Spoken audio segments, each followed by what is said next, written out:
Thank you very much. You folks are in here. Place is packed. There are lines that go back 6 blocks. There is such love in this country for everything we stand for. You saw that on Election Day.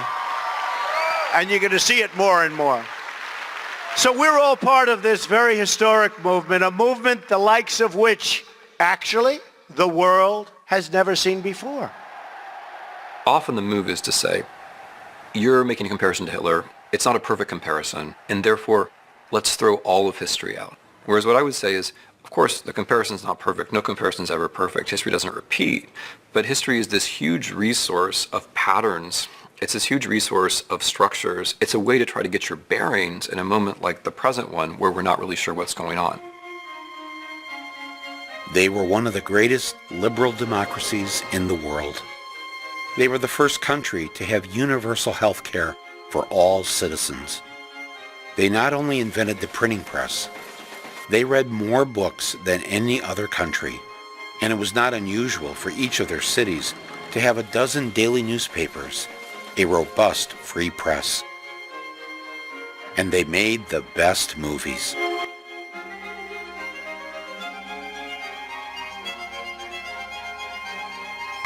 The art, the culture, the science, they were considered the most intelligent people on earth.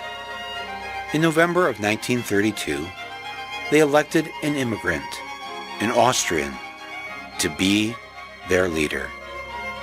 He had no political experience. He didn't talk like a regular politician. He just told it like it is. It was so refreshing. Women loved him. Children were always excited to see him. Oh, and he loved animals. Look what Hitler dines on. Not even soup for the ascetic vegetarian. Just a couple of crackers for a victory banquet. He told jokes. He told stories. He was a great dancer. He talked about putting Germany first. And when German football players disrespected the national anthem, they were punished. He talked about creating jobs for everyone.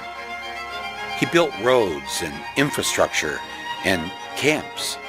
He knew how to use the new media, radio, newsreels, and in 1935, he started his own TV network 4 years before Americans were introduced to television. Heil Hitler! He even knew how to use fake news. Im Lager Juden von verschiedenen Berufen haben die Gelegenheit, ihr Berufsleben wieder aufzunehmen. Oh, how the crowds flocked to see him.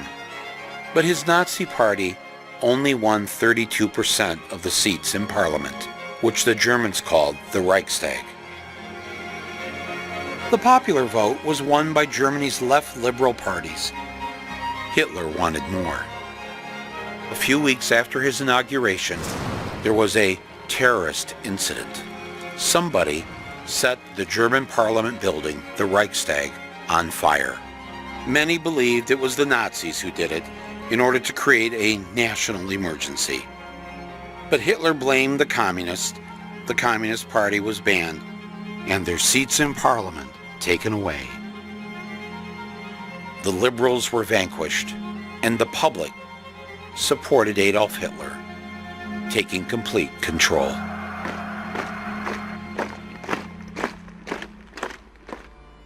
This Jewish weekly in Germany published a front-page editorial saying that everyone should calm down.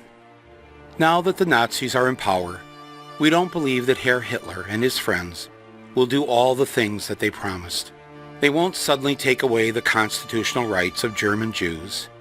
They won't lock us up in race ghettos or unleash the murderous mobs on us. They can't do these things because the Constitution won't let them. Back in the U.S., the New York Times agreed. They reassured the American people that things would not be that bad.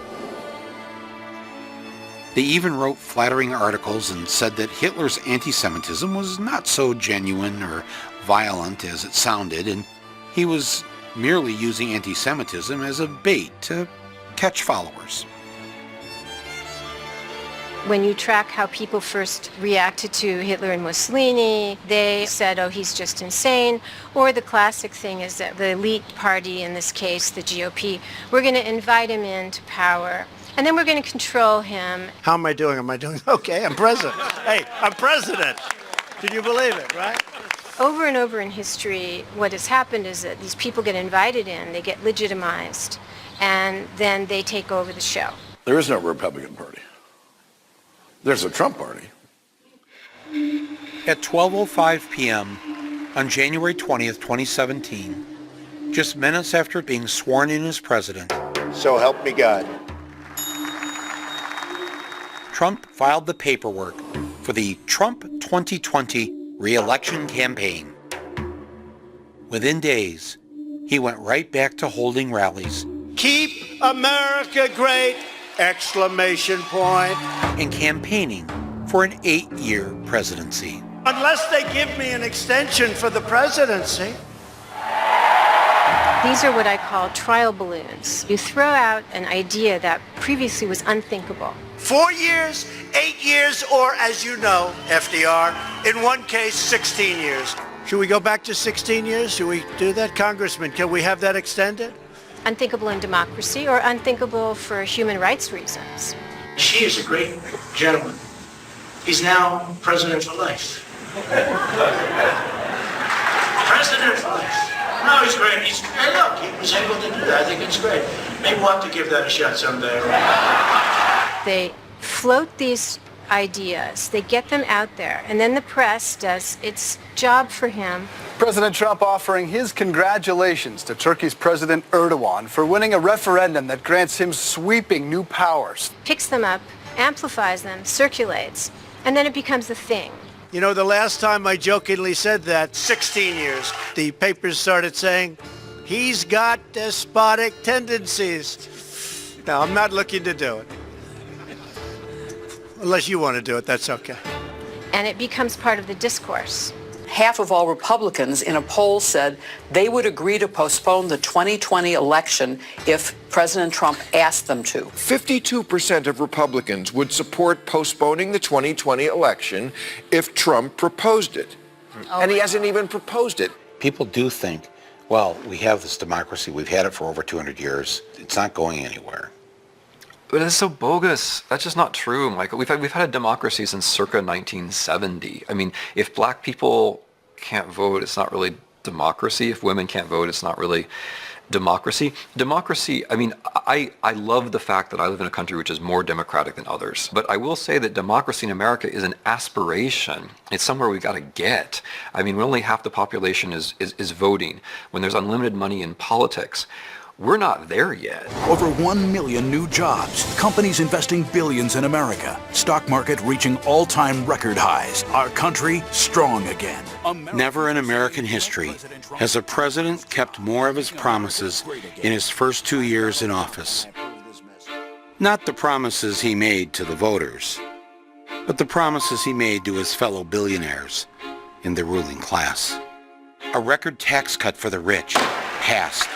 Obamacare. It's obvious that it's failing. It's dead. Dead. Banking regulations either weakened or removed. Doesn't get much bigger than that, right? And is on his way to packing the court with 140 conservative judges. A modern day record. And making lifetime appointments to the Supreme Court with right-wing judges. The Paris Climate Accords. Will withdraw. The Iran nuclear deal. Will withdraw. Our reconciliation with Cuba. I am canceling. Privatized prisons. Whose stock has nearly doubled. Privatized public schools. And he's building that wall. We want to make it perfecto.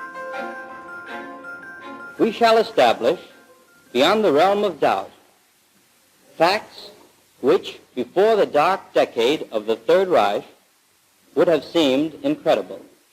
I had a defendant who killed 90,000 Jews.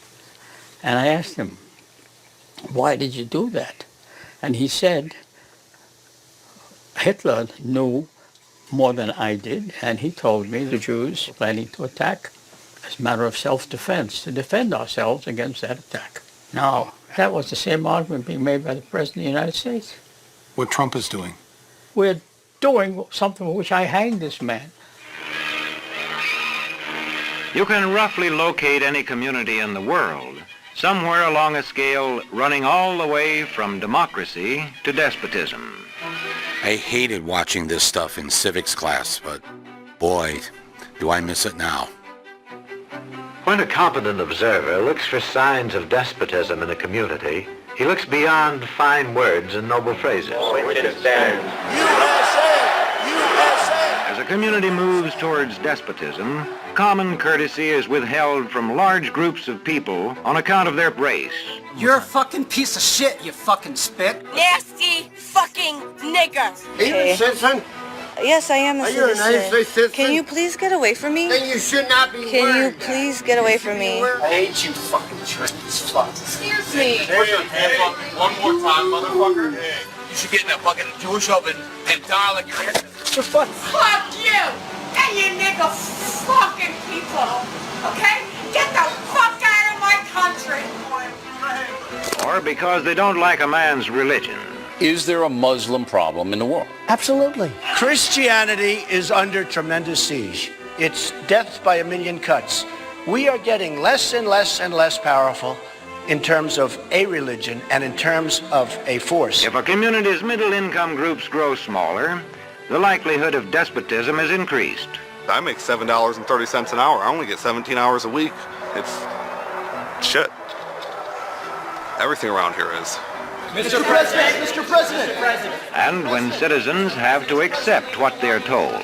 The media. You mean fake news? Well, despotism stands a good chance. Sleazy people. Crooked media. The media has been unbelievably dishonest. The most dishonest groups of people I've ever met. But I'd never kill them. I hate them. I would never kill them. I would never do that. Let's see. No, I wouldn't. Wait, let's see. I want to find a friendly reporter. Questions are not encouraged. Don't ask me questions like that. You're not a very good reporter doing that. How can you ask such a question? Do you have a question that now is a legitimate question? How dare you question the fact? I guess I don't understand. If the information coming from those leaks is real, then how can the stories be No, the fake? reporting is fake. And if books and newspapers and the radio are efficiently controlled... Sit down. Sit down. Sit down. I have the right to ask the question. I'm a reporter and don't touch me, sir. Don't touch me, sir. The people will read and accept exactly what the few in control want them to. But it must be true. I saw it in this book right here. Now that's what I call a nice question. What I say goes, see? I'm the law around here. I'm president and they're not. He knows what he's doing. It's the same thing that authoritarians and fascists have done in the past. You need to make sure that when charges of corruption or other wrongdoing come forth, nobody believes the judiciary, We're the only country, essentially, that has judges. the intelligence services, The corruption at the top of the FBI. the press. Fake news. You need to make sure that they are discredited. What you're seeing and what you're reading is not what's happening. People believe him, and this is, of course, puzzling to many of his critics, but if the strongman, the authoritarian, has done his job, he has bonded people to him a long time ago. And this Trump was doing that with his rallies and his loyalty oaths. Should we do the pledge? People don't care if he's lying. They believe in him, and that's more important than believing the truth. Founders thought this thing's going to last a decade, a few decades. We'll be lucky if it's a few generations. Democracy means rule by the people, and if the people aren't asserting themselves, then democracy will go away. And whether it's to some drastic form like fascism, or whether it's to some form where, yeah, we keep voting, but fewer of us are allowed to vote every year, and there's some kind of emergency statute, or, the money just makes the voting basically a joke, which is unfortunately where we're tending anyway. Whether it's one or the other, there's so much to lose. The white establishment is now the minority. You ready to shoot Barry? All right, let's go.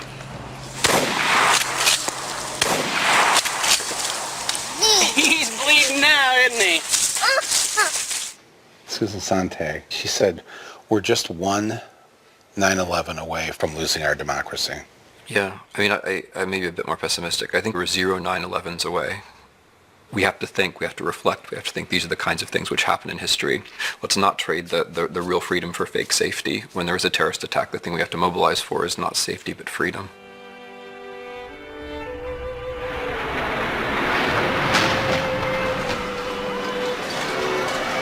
There is one report, as of yet unconfirmed, that a plane has hit of the World Trade Center, and you can see that there is smoke there coming out of at least two sides of the building. The search is underway for those who are behind these evil acts. The USA Patriot Act, adopted by Congress and signed by Bush 6 weeks after the attacks, allows for searches of medical and financial records, computer and telephone conversations, and even for the books you take out of the library.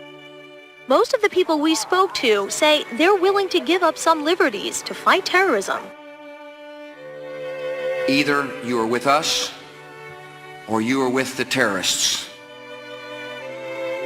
Donald J. Trump is calling for a total and complete shutdown of Muslims entering the United States. Last week, ICE agents fanned out in raids like this one in every state. Ripping children away from their families under this new policy. ¿De dónde son ustedes? ¿Y tú? Guatemala. No llores. Vas a llegar con... Mira, ella te va a explicar y te va a ayudar. Papá. Taking babies away from their mother and locking up one or the other and separating them because they didn't do harm to anybody. They just didn't comply with the stupid regulations. That's a crime against humanity, in my judgment. The Statue of Liberty stands there, you know, send me you're tired, your huddled masses yearning to breathe free. I lift my lamp beside the golden door. Where? We don't see it in this country, and it pains me.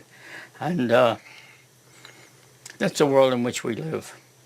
And we've got to change it or perish. Will we ask ourselves, when was that moment we could have turned things around before it was too late? Was it when the teacher in your family had to get a second job? Was it when you first saw the friendly cop on your beat wearing this and driving around in that?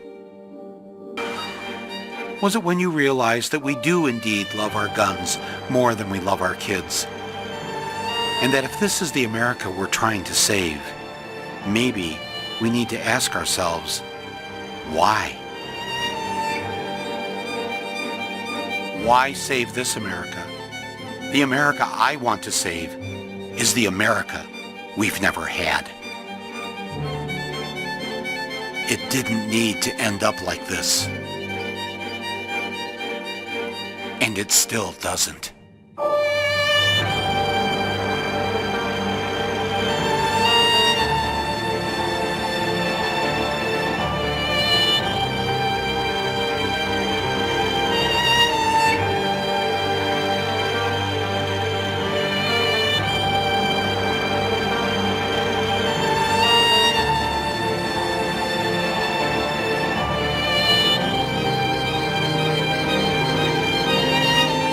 Evil is a slow-moving organism.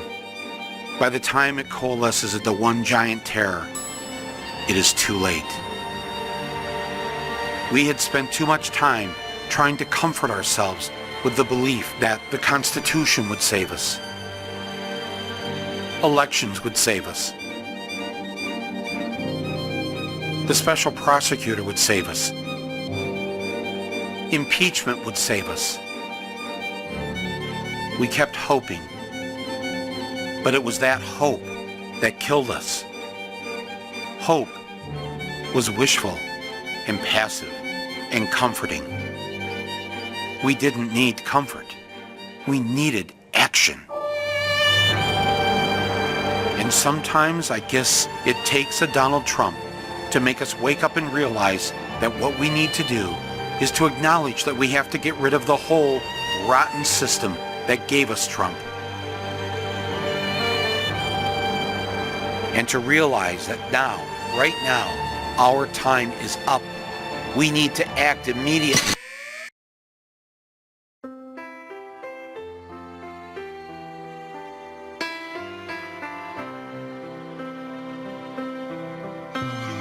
It's a movie and the whole world is viewing it. And the popcorn is dreams torn, but we're always chewing it. The set design is by God, but the costumes by the devil. And the screenplay is adapted from a book that's embezzled.